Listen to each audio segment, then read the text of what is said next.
నమస్తే, welcome to TV49 news. Nandyal జిల్లా ఆత్మకూరు పట్టణంలో మాల మహానాడు జాయింట్ యాక్షన్ కమిటీ ఆధ్వర్యంలో ఎస్సీ వర్గీకరణకు వ్యతిరేకంగా నినాదాలు చేస్తూ భారీ ర్యాలీ నిర్వహించారు.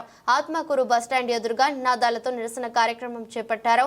ఈ నెల 1వ తారీఖున సుప్రీంకోర్టు తీర్పు 7 జడ్జీలతో ABCD వర్గీకరణ చేస్తూ తీర్పు ఇవ్వడం జరిగిందని, సుప్రీంకోర్టు తీర్పును వ్యతిరేకిస్తూ 21/8/2024వ తేదీన భారత్ బంద్ పిలుపు మేరకు ఆత్మకూరు మాల మహానాడు జాయింట్ యాక్షన్ కమిటీ ఆధ్వర్యంలో మండలాల పరిధిలోని నాయకులు కార్యకర్తల ఆధ్వర్యంలో ఆత్మకూరు పాత బస్టాండ్ అంబేద్కర్ విగ్రహం నుండి జెండాలు చేతపట్టి భారీ ర్యాలీ నిర్వహించారు.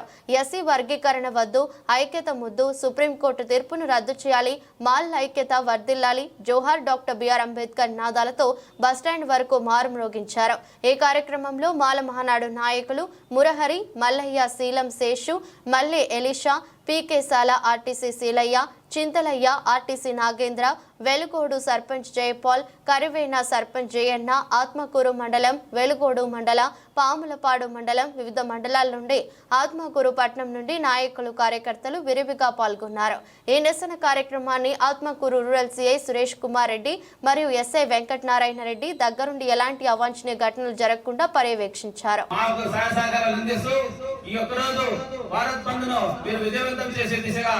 మీ బస్సులు ఎక్కువ ఆపి మాకు సంపూర్ణ మద్దతు ప్రకటించాలని చెప్పేసి మాలల తరఫున మేమందరము మీకు విజ్ఞప్తి చేసుకుంటున్నాం.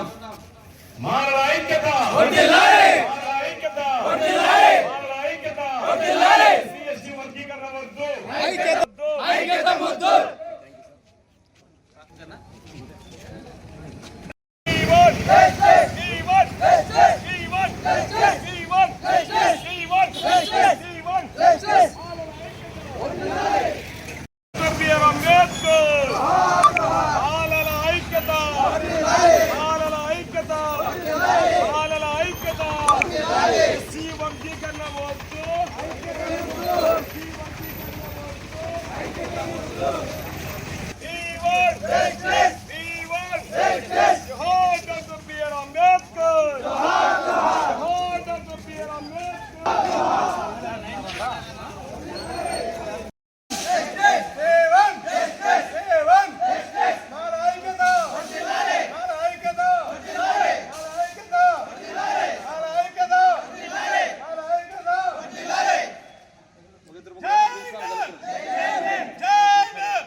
పాలించు అనే సిద్ధాంత ప్రకారం జరుగుతుంది.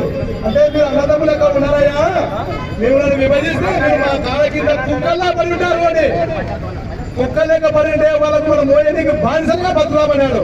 అయ్యా, బానిసలుగా బతికే గుణం మాకు లేదు. మేము బానిసలము కాదు, మేము బానిసలం మానవులము, మానవ జాతి సింహాలము, గద్దెంచే సింహాలము, తలకెళ్ళడం కాదు. కానీ ఏం చెప్తున్నామంటే, అయ్యా నరేంద్ర మోడీ గారు, మీరు విభజించు, పాలించు, ఈ సిద్ధాంతాన్ని పక్కన పెట్టండి. మేము కూడా ఈ మాలో మీకు ఓటేసిన వారే, ఈ మాలో ఒక్కటేసింటే ఈ రోజు నీ మోడీ మీద కూర్చోలేదు. గతంలో నువ్వు చెప్పిన సిద్ధాంతం ప్రకారం కట్టుబడి ఉంటావా లేదా చూసుకో. క్రిమినల్ ప్రకారము చెల్లదు. క్రిమినల్ అంటే ఏంటి? ఈ దళిత కుటుంబాలలో ఏ చిన్న ఉద్యోగాలు చేసినా వారందరినీ తొక్కి పట్టి కింద పెట్టేస్తే వాళ్ళు ఏమైపోవాలి? బలము బలహీన వర్గాల SC STs వీళ్ళు ఏమైపోవాలి?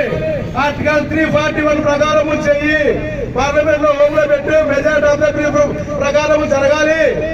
అలాగా జరిగినప్పుడే దళితులమైన మాలమాదిలకు అందరికీ న్యాయం జరిగి ఉంటుందని కోరుకుంటున్నాము.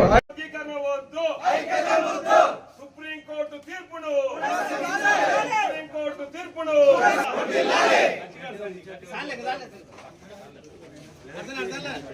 మానవ ఐక్యత డాక్టర్ BR అంబేద్కర్. భారత్ బంద్ పిలుపునియడం జరిగింది. మాల మానాడు తరపున మాలలు మాత్రమే.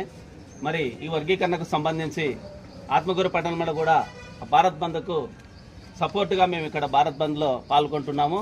దయచేసి మీరు కూడా ఈ ప్రభుత్వ రంగ సంస్థలు, ఉద్యోగస్తులు, మరి ప్రతి ఒక్కరు కూడా అవుట్సోర్సింగ్ ఉద్యోగస్తులు ప్రతి ఒక్కరు కూడా మా యొక్క బంద్కు మీరు సంపూర్ణంగా మద్దతు ప్రకటిస్తూ మాకు సహాయ సహకారాలు అందించాలని చెప్పేసి ఈ మాలలందరి తరఫున మేము మీకు విజ్ఞప్తి చేస్తున్నాము. దయచేసి మా యొక్క విన్నపాన్ని మన్నించి మా యొక్క ఈ భారత్ బంద్ కార్యక్రమంలో మీరు పాల్పొంపులు పొందాలని చెప్పేసి మాలల తరఫున ప్రార్థిస్తున్నాం. జై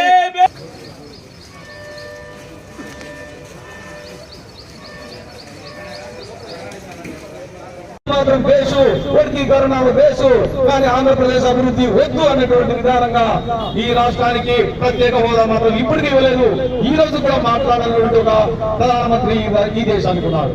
కాబట్టి ఆంధ్రప్రదేశ్ లో అల్లకులం చేయాలనేటువంటిది అక్కడ ఎక్కడైతే ఇక్కడ మణిపూర్ లో జరిగినటువంటి గొడవల మాదిరి ఇక్కడ కూడా చేసుకుంటారేమో అని ఆలోచిస్తున్నారేమో పాలక వర్గాలు. మాలామాదిగలకు మధ్యన వైరం లేదు, వాళ్ళు మా సోదరులే.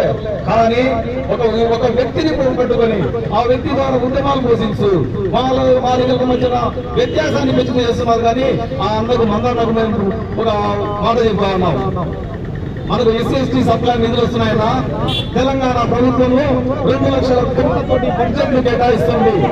2 లక్షల కోట్లు అంటే మనకు 15%, అంటే 30,000 కోట్ల రూపాయలు ఒక సంవత్సరానికి దళితులకు ఖర్చు పెట్టాలా. 5 సంవత్సరాలకి 1,50,000 కోట్లు ఖర్చు పెట్టాలా. ఈ దానిపై ఎవరు మాట్లాడుతున్నారు?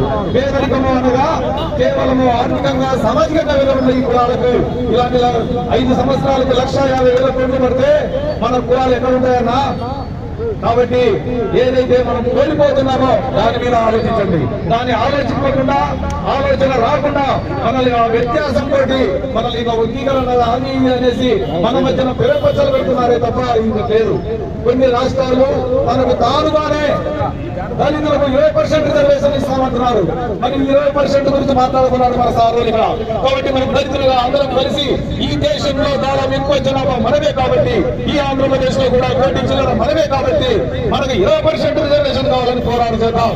అలాగలన్నా అదేవిధంగా 2 లక్షల కోట్ల బడ్జెట్ లో దాదాపు 30,000 కోట్లు ఎస్సీ ఎస్టీలకు ఖర్చు పెట్టాలా ఈ రాష్ట్ర ప్రభుత్వం ప్రతి సంవత్సరానికి. మరి ఎక్కడ ఖర్చు పెడుతున్నారు? 30,000 కోట్ల రూపాయలు ఒక సంవత్సరానికి. 30,000 కోట్లు అంటే 5 సంవత్సరాలకు దాదాపు 1,50,000 కోట్లు ఈ ఎస్సీ ఎస్టీలకే ఖర్చు చేయాలా.